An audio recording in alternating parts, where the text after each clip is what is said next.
Aux médias, Valérie Expert, Gilles Gansman. Bonjour Gilles. Bonjour Valérie. Bonjour à notre invité Plantu. Bonjour. Vous êtes dessinateur de presse, caricaturiste, puisque c'est ce que vous dites très précisément dans votre préface, oui, journaliste, éditorialiste. Quand on a dessiné pendant 50 ans à la une du Monde, on est évidemment passionné par l'actualité.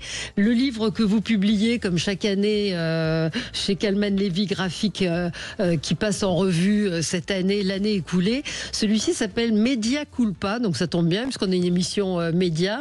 Donc c'est une forme de mea culpa que vous faites personnellement, hein, j'ai lu dans la préface, mais aussi vous demandez aux politiques de faire leur mea culpa et vous taclez un petit peu les médias, mais on va y revenir avec vous. Je trouvais que cette préface était l'une des plus personnelles peut-être que vous ayez faites. Oh bah merci. Non, c'est vrai. J'y tiens beaucoup parce que à la fois j'aime ma famille. Ma famille c'est les médias. J'ai quand même travaillé dans un quotidien pendant 50 ans que j'adore, Le Monde.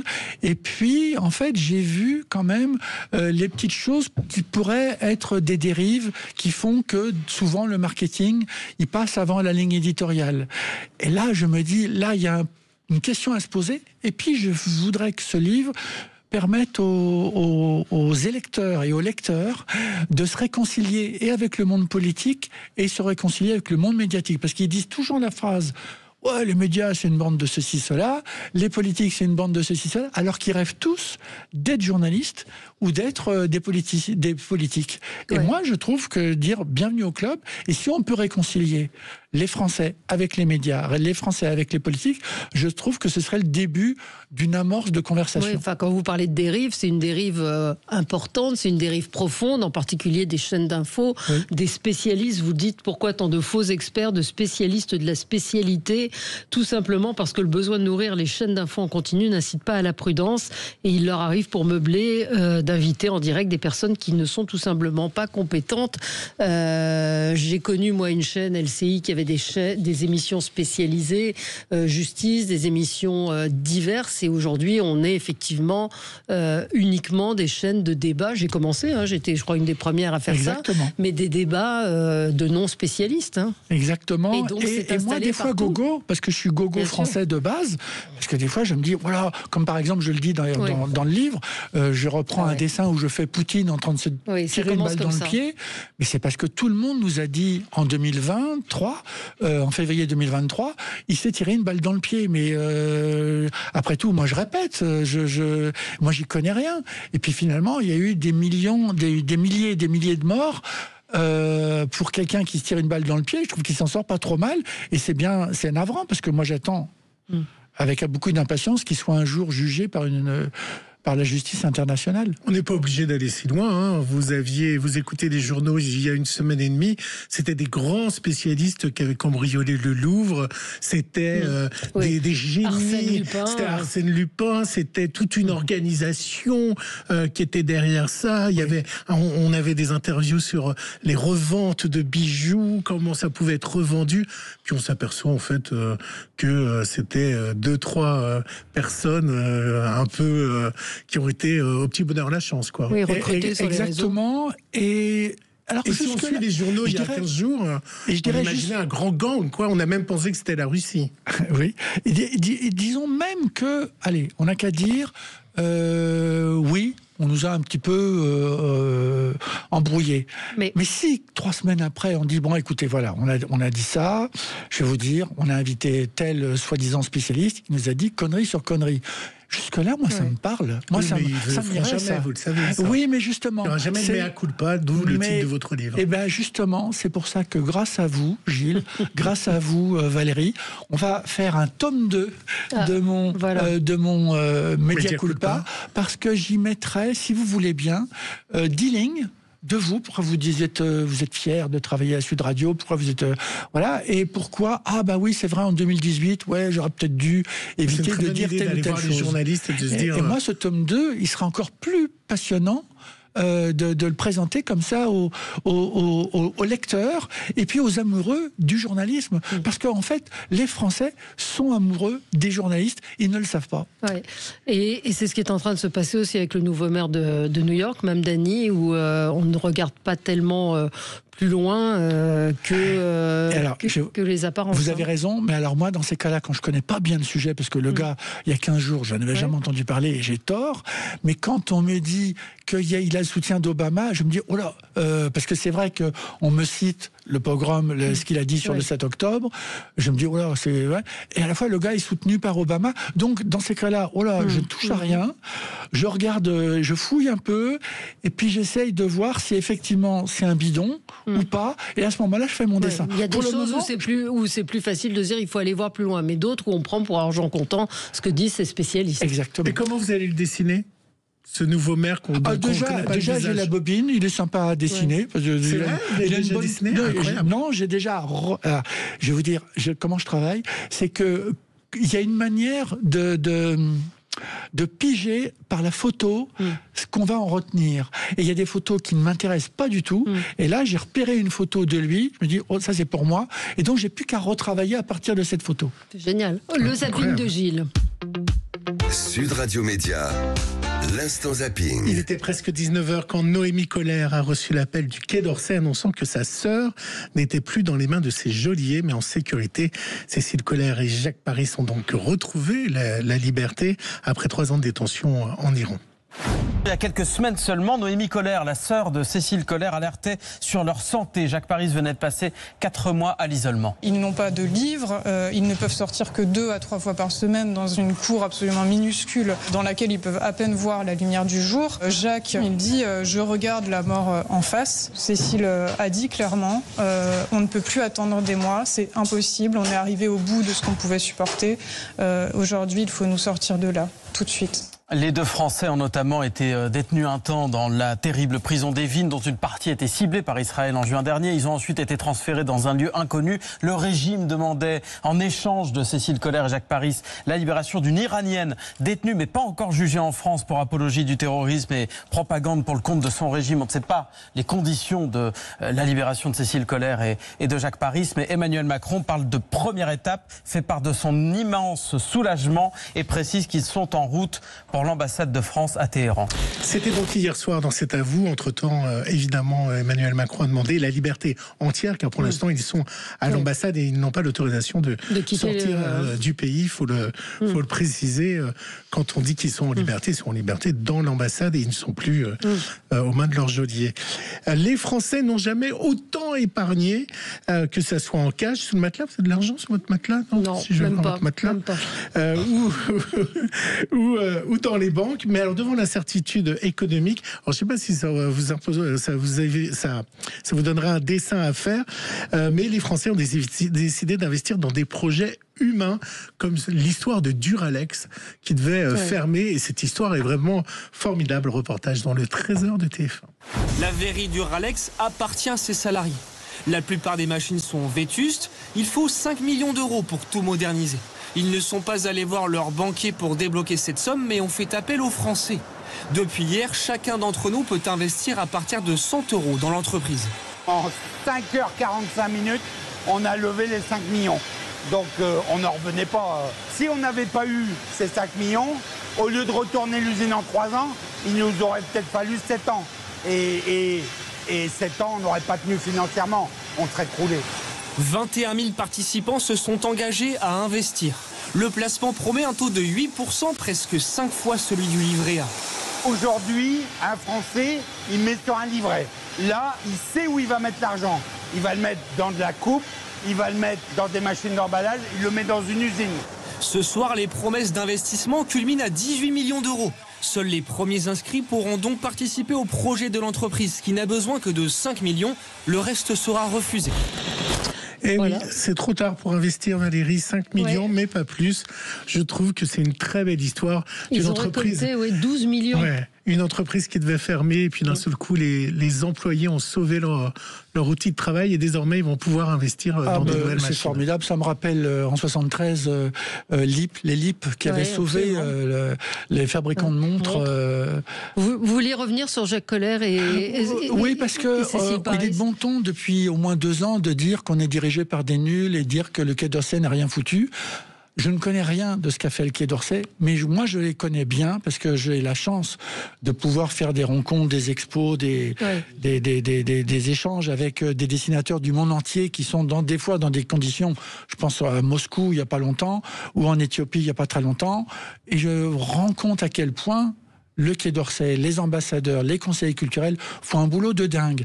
Et moi j'aimerais bien, après qu'on ait entendu, vous vous rendez compte, au Quai d'Orsay ils foutent rien, je voudrais avoir la vraie histoire de ce qu'a fait le Quai d'Orsay pour obtenir leur libération.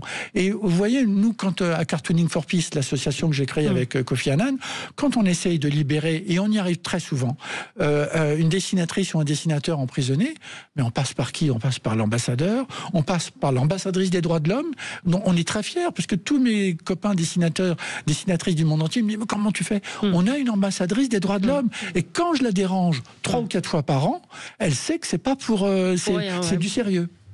On continue. Si le Louvre a donc perdu de sa superbe, on en parlait, et cambriolé entre autres par Doudou Cross-Bitume. Alors vous savez qu'est-ce qu'il a dit? Qu'il savait pas que c'était le Louvre. Il pensait que le Louvre ne donnait que sur la pyramide. Et que l'arrière c'était pas le Louvre. Donc c'est Doudou Cross-Bitume. Et Doudou Cross-Bitume pensait que comme c'était dimanche, c'était fermé. Ça fait un peu service après-vente. Est-ce que Doudou, tu viens plus au parti du Louvre? Le Louvre n'est plus le plus grand du monde. Aujourd'hui, c'est le musée en Égypte qui a ouvert le 1er novembre, a ouvert ses portes. Même sans les images, vous allez voir, on a envie d'y mettre les pieds. On sent le souffle du désert. Exactement. Le plus grand musée du monde vient d'ouvrir ses portes et il va accueillir l'un des trésors les plus précieux de l'humanité. Il a coûté $1 milliard à réaliser, il fait la taille de 70 terrains de football, soit 2 fois plus que le Louvre en surface totale. Le Grand Egyptian Museum vient d'ouvrir ses portes ce 1er novembre au Caire. Il sera consacré à une seule civilisation, celle de l'Égypte ancienne, avec plus de 100 000 œuvres comme la statue géante de Ramsès II, mais surtout le trésor qui a fasciné le monde entier, la collection complète de Toutankhamon, comme par exemple le masque funéraire en or massif ou le trône royal. On y trouvera aussi de nombreuses œuvres qui n'ont jamais été exposées auparavant. Il devient ainsi le plus grand musée en surface d'exposition, battant ainsi le Louvre qui était considéré jusqu'à maintenant comme le plus grand musée du monde.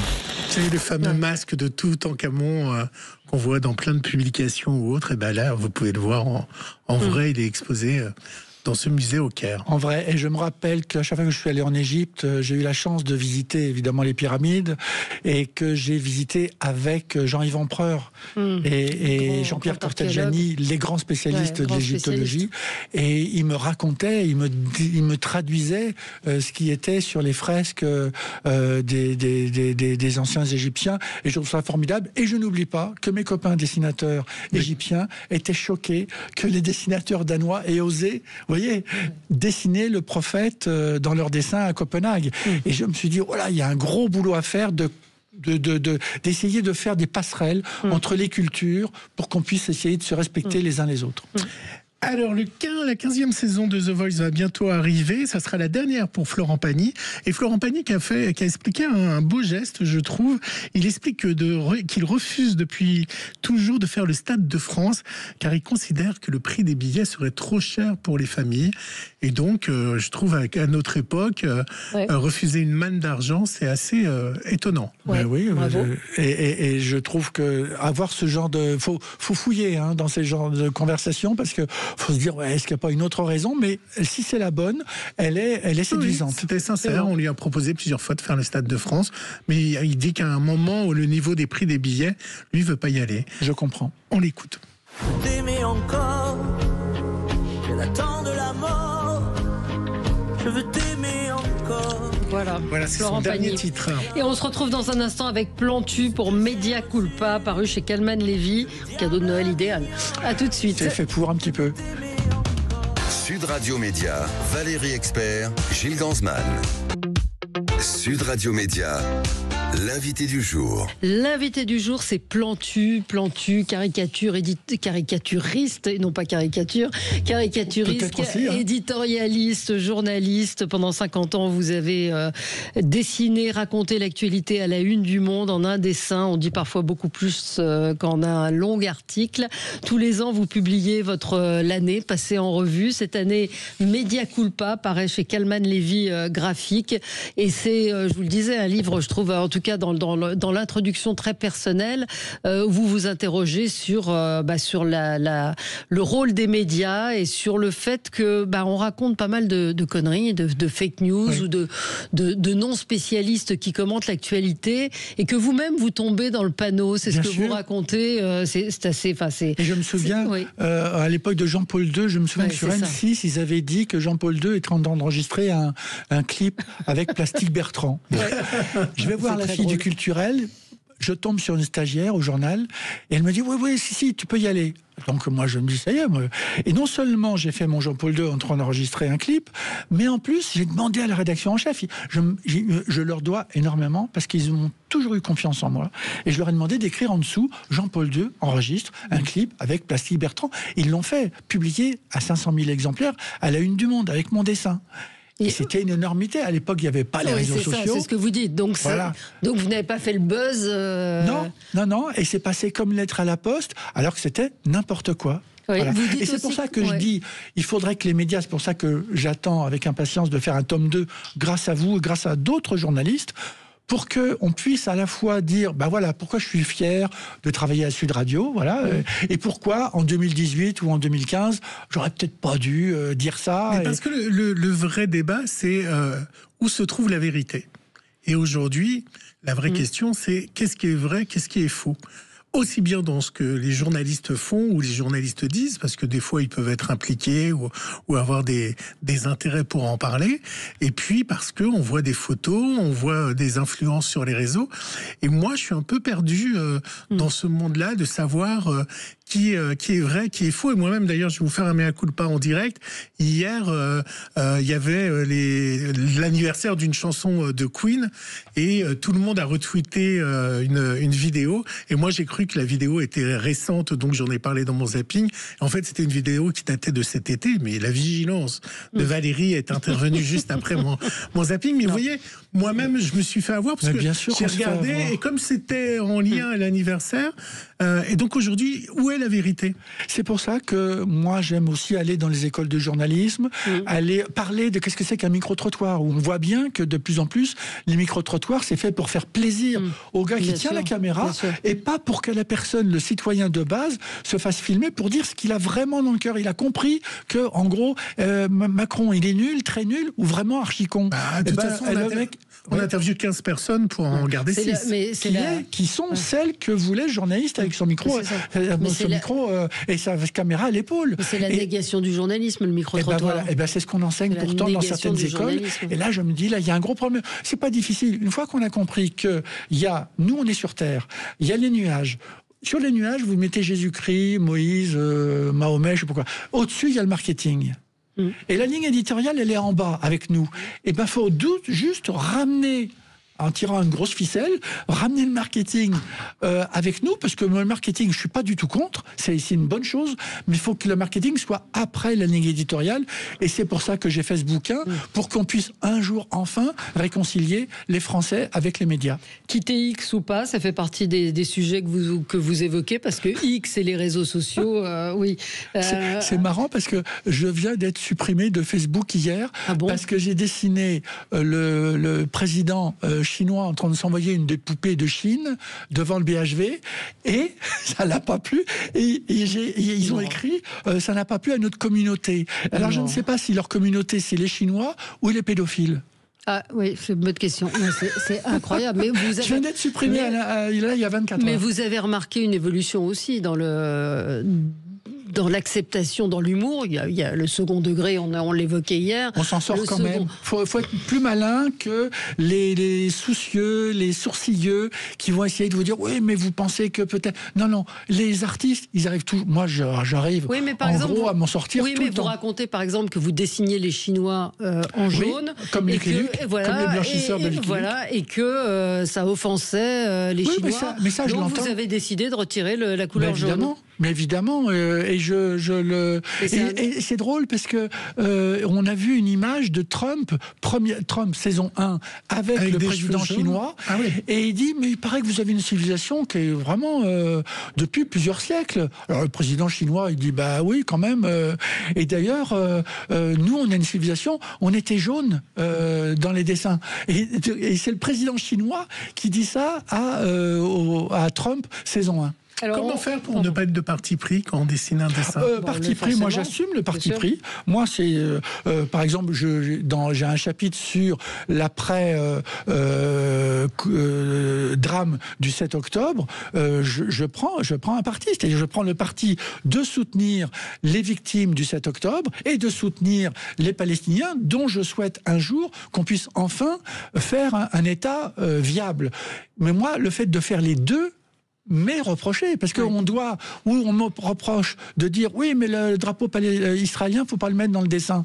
Mais ça, c'est tout le temps. Et moi, je veux mettre les deux drapeaux dans mes dessins. Et ça m'est beaucoup reproché. Et ça, c'est une prise de position qui me coûte beaucoup et à laquelle je tiens. Il y a tous vos thèmes de prédilection, l'écologie, le pape, la religion, des chapitres qui sont consacrés. Et puis il y a le cornu que vous dessinez là aussi. Racontez-nous un petit peu. Il est mignon à dessiner. Il est mignon, il a des cils un peu naïfs, des gros sourcils.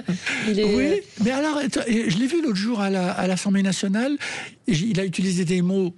Pour parler du budget, je ne comprends pas les trois quarts des mots, mais à la fois, j'ai trouvé qu'il avait mouché plusieurs personnes dans l'Assemblée nationale, et je me dis, tiens, au niveau du langage, je trouve qu'il a l'air assez fortiche.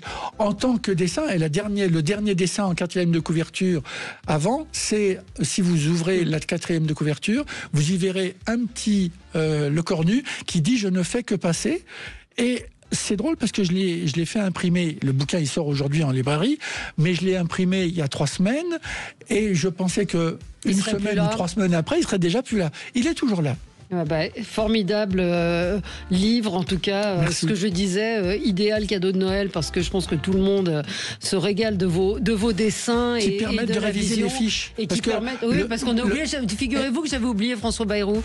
C'est pourtant pas si longtemps que ça, et même Gabriel Attal que vous dessinez. Exactement, j'ai même une petite consommatrice avec son filet à provision et puis son caddie qui dit à son mari, mais Bayrou c'était quand déjà? Oui, c'est ça. Alors qu'on a déjà un peu oublié. Voilà. Média Culpa, c'est chez Calman Lévy. Le filet à provision, le petit caddie, ça vous plaît, Perico Légas? Toujours. Voilà. Quand c'est planté, c'est forcément la petite souris qui est toujours là pour nous rappeler. Voilà. Alors, on va savoir si les impôts que nous versons à l'Europe servent à financer des associations islamistes. On va voir si les prix littéraires vont au secours des droits de l'homme. On va voir si la France produit des produits authentiquement français, fabriqués en France, avec des matières françaises. Et puis le mot de passe du Louvre. Louvre. Ils auraient pu mettre Joconde, ça aurait été plus simple. Quand je l'ai appris, je n'y croyais pas. On recevra Tom Benoît qui va nous expliquer qu'on a tout fou en économie, qu'il faut tout reprendre à zéro, les impôts, le financement public, la Banque de France. Mais vous savez qu'à un moment, le chiffre pour rentrer dans la cabine de pilotage, c'était 1, 2, 3 le code. 1, 2, 3, 4. Et Jean-Philippe Janssen l'avait dit aux grosses têtes chez Laurent Ruquier, et ça a fait un énorme scandale mondial parce que c'est tous les avions du monde qui avaient le même code. Et donc ils ont été obligés de changer ce code. Et c'était 1, 2, 3, 4. La clé de l'Élysée sous la Vespasienne qui est à l'angle de la rue Miromesnil. Si vous avez besoin de rentrer dans la Allez, restez avec Perico qui sera avec vous dans un instant. Le 10h